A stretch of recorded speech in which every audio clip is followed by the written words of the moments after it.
पाकिस्तान के 25 करोड़ लोग हैं। ये SIC या PTI का मुकदमा नहीं है, ये पाकिस्तान की जमहूरियत का मुकदमा है। हमने ये फैसला करना है कि क्या 8 फरवरी और उसके बाद जो वाक़यात हुए उनके नतीजे में पाकिस्तान की जमहूरियत पर एक हमला उन इदारों ने किया जिनका काम था जमहूरियत का इस्तेहकाम पैदा करना, जमहूरियत को फ़रोग़ देना, जमहूरियत को प्रोटेक्ट करना, उसकी हिफाजत करना, और इनमें सबसे सामने सर फहरिस्त इलेक्शन कमीशन ऑफ पाकिस्तान है। 8 जज साहिबान ने यह कहा कि इलेक्शन कमीशन अपनी जिम्मेदारी निभाने में नाकाम रहा। इलेक्शन कमीशन वो कुछ नहीं कर सका जो आइन उससे तवक्को करता है। इलेक्शन कमीशन के मुतअद्दिद फैसले ऐसे थे जिनकी वजह से इब्हाम पैदा हुआ, जिनकी वजह से लोगों को ये लगा कि शायद PTI एक जमात ही नहीं है जो इलेक्शन में हिस्सा ले रही है। इस हवाले से ये तमाम कन्फ्यूजन पैदा हुई।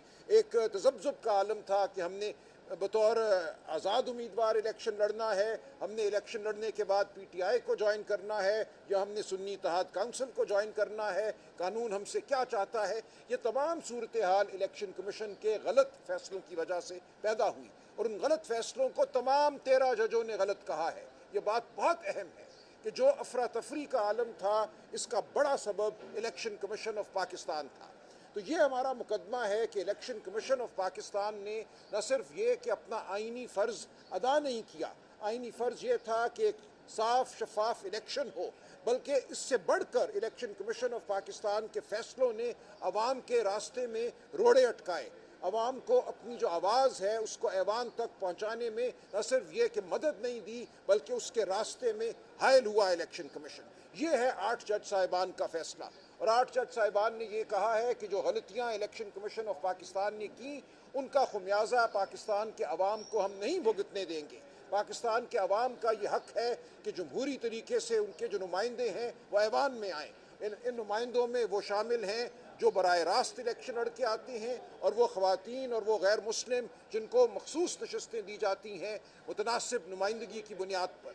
दोनों का उतना ही हक़ है कि वो पार्लिमान में हों। ये दोनों जो हैं पाकिस्तान के अवाम की नुमाइंदगी करते हैं। अगर पाकिस्तान के अवाम की जो मंशा है, जो पाकिस्तान के अवाम की आवाज़ है, उससे हट कर ये मखसूस नशस्तें उन पार्टियों को दी जाती हैं जिन्होंने वो सीटें नहीं जीती, जो PTI ने जीती हैं, उनको माले गनीमत के तौर पर नशस्तें दी जाती हैं, तो फिर पाकिस्तान की पार्लिमान एक ऐसी पार्लिमान होगी जो अवाम की नुमाइंदगी करने से कासिर होगी।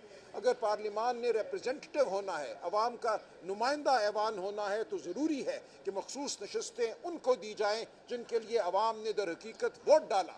अगरचे उन लोगों को इलेक्शन कमीशन ने आज़ाद उम्मीदवार करार दिया, दर हकीकत वो PTI के उम्मीदवार थे। ये सीटें PTI ने जीती हैं, लिहाजा मखसूस नशस्तें भी उसी तनासब से PTI को दी जाएंगी। ये है वो अज़ीमुश्शान फ़ैसला 8 जज साहिबान का, जिसके ख़िलाफ़ आज इलेक्शन कमीशन एक बार फिर खड़ा है, हुकूमत खड़ी है, मुस्लिम लीग नून खड़ी है, पीपल्स पार्टी खड़ी है। तो ये हम जंग लड़ रहे हैं, पाकिस्तान की जमहूरियत की जंग है जो हम लड़ रहे हैं, और हमें उम्मीद है कि ये अदालत भी 26वीं आइनी तरमीम के बावजूद हमें इंसाफ देगी, पाकिस्तान के अवाम को इंसाफ देगी। बहुत शुक्रिया। गौर साहब, 5 तारीख आपने कही थी कि इमरान खान साहब को जो है वो रिहाई मिल जाएगी, क्या कहेंगे उस हवाले से? रिहा हो रहे हैं? देखिए, रिहाई का और साथ सवाल भी ले लें। अलीमा खान साहबा ने ये कहा कि कुछ लोग की बुनियाद पर हम बातचीत करने के लिए तैयार हैं। वो किस तक देखिए, पहली बात तो ये है कि जहाँ 5 तारीख तक है, हम चीफ जस्टिस साहब से मिले थे और मैंने भी ये कहा है कि हमें उम्मीद है इंशाल्लाह ताला हमारा केस लग जाएगा, रिहाई इंशाल्लाह केस सुना जाएगा तो रिहाई उसके बाद होगी।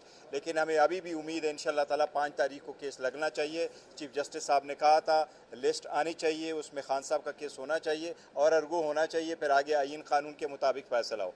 जहाँ गिव एंड टेक की आपने बात की है, वो लोगों ने मिस इंटरप्रेट किया है। उन्होंने ये कहा है कि आप क्या चाहते हैं, ये कहा है। उन्होंने कभी ऐसा नहीं किया कि आओ कुछ हमसे गिव एंड टेक कर लो और लेट खान साहब भी फ्री। खान साहब कैटेगोरिकली कह चुके हैं कि मैं कभी भी डील के सूरत में बाहर नहीं आऊँगा, और उनके खिलाफ बने हुए सारे केसेस सियासी, बोगस और पॉलिटिकल विक्टिमाइजेशन की केसेस है।